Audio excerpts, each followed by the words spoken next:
badan usaha milik negara dan 158 badan usaha milik swasta di bidang pertahanan ambil bagian dalam Indo-Defense 2014.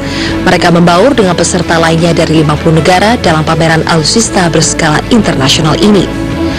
Mereka hadir di sini untuk memamerkan inovasi terbaru alat utama sistem pertahanan atau alutsista produk mereka. Selain itu, Indo-Defense 2014 juga menjadi ajang bagi produsen alutsista dalam negeri untuk menjalin kerjasama dengan produsen luar negeri. Posisi mereka sangat strategis, bukan saja dari segi pertahanan, tapi juga segi ekonomi.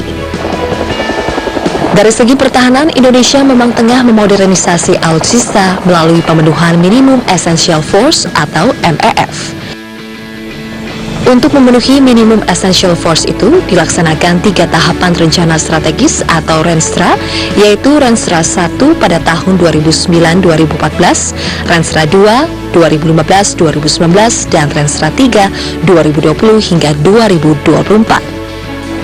Goalnya adalah kemandirian alutsista. Kedepan, Indonesia berharap akan bisa memenuhi sebagian besar alutsista dari produksi dalam negeri, sebab kemandirian alutsista ini menjadi bagian dari ideologi Trisakti. Kemandirian di bidang pertahanan merupakan implementasi dari penjabaran Trisakti di bidang pertahanan. Hal ini akan terus kita tingkatkan sehingga akan terwujud Indonesia yang berdaulat dan mandiri. Namun sejauh ini produsen alutsista dalam negeri belum banyak memasok alutsista TNI. Sebagai gambaran, pengadaan alutsista TNI dari tahun 2010 hingga 2014 memakan anggaran sebesar 122 triliun rupiah. Dari jumlah itu, baru 19 triliun rupiah yang diserap oleh industri pertahanan dalam negeri atau sekitar 15%. Memang keluhan industri pertahanan kita ini selama ini kan memang kalau dilihat soal quality controlnya juga lemah, terus kemudian tidak tepat waktu, terus kemudian kita juga melihat bahwa dia lebih mahal dari alutsista yang sejenis yang dijual di luar negeri. Kemampuan kita, terutama dari sisi industri pendukung hulu itu masih rendah. Kayak gitu. Terus yang dari senjata misalnya, seluruh material mungkin belum ada yang bisa dibuat di dalam negeri. Problemnya adalah pada skala ekonomis. Industri pendukung tidak mungkin membuat aluminium alloy yang hanya dibutuhkan untuk senjata. Berapa sih senjata jumlahnya gitu kan. Nah ini juga problem. Kemudian juga dari sisi anggarannya sendiri, memang tadi dengan keterbatasan industri yang ada di dalam negeri, mau nggak mau pemeliharaan kemampuan kekuatan kan tetap harus dijaga oleh TNI. Ya, dengan kepaksa pasti mereka akan beli dari luar negeri.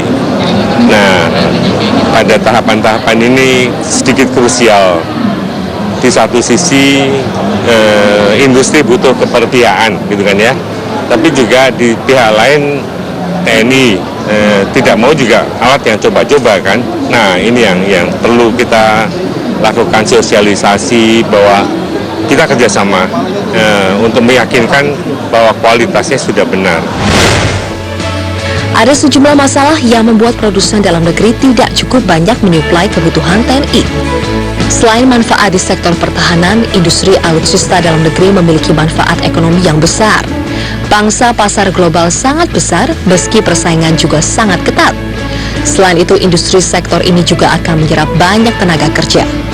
Di tengah berbagai macam persoalan yang dialami produsen alutsista dalam negeri, nyatanya sebagian mereka sudah mampu mengekspor produknya ke luar negeri.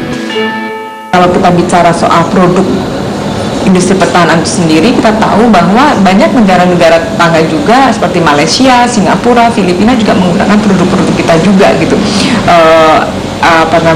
SS1, SS2 itu juga banyak yang memakainya. Kemudian belum CN235 dan sebagainya kan juga beberapa negara tetangga kita juga memakai.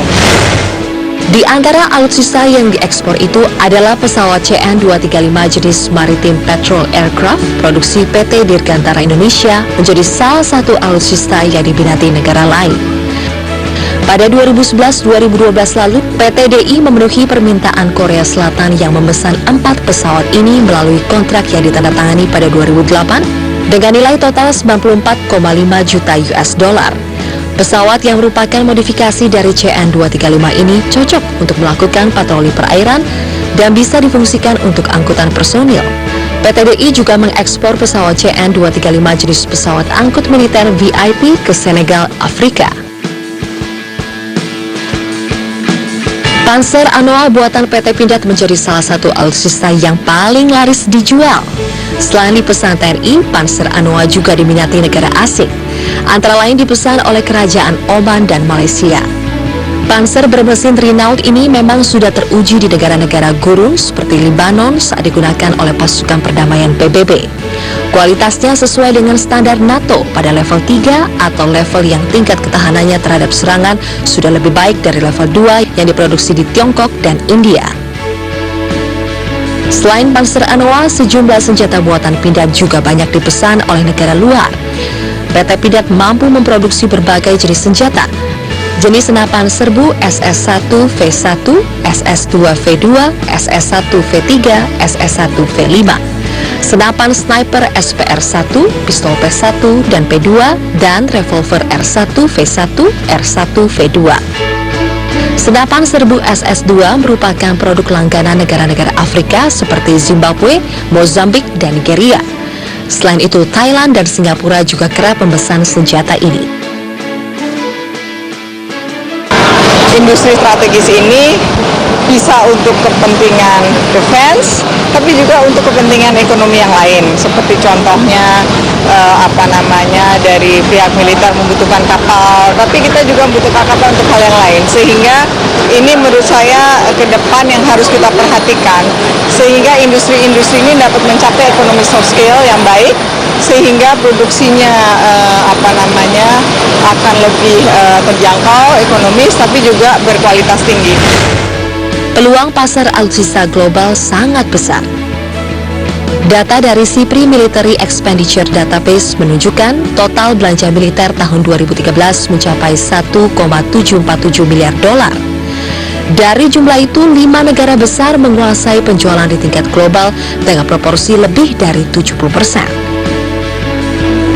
Amerika Serikat mengekspor 29% kebutuhan senjata global, disusul Rusia 20%, Jerman 7%, Tiongkok 6%, dan Prancis 5%. Geliat Tiongkok menjadi pengekspor senjata cukup fenomenal. Bahkan posisi mereka mampu menggeser Prancis di posisi keempat. Namun Tiongkok terhitung belum lama menjadi pemain global.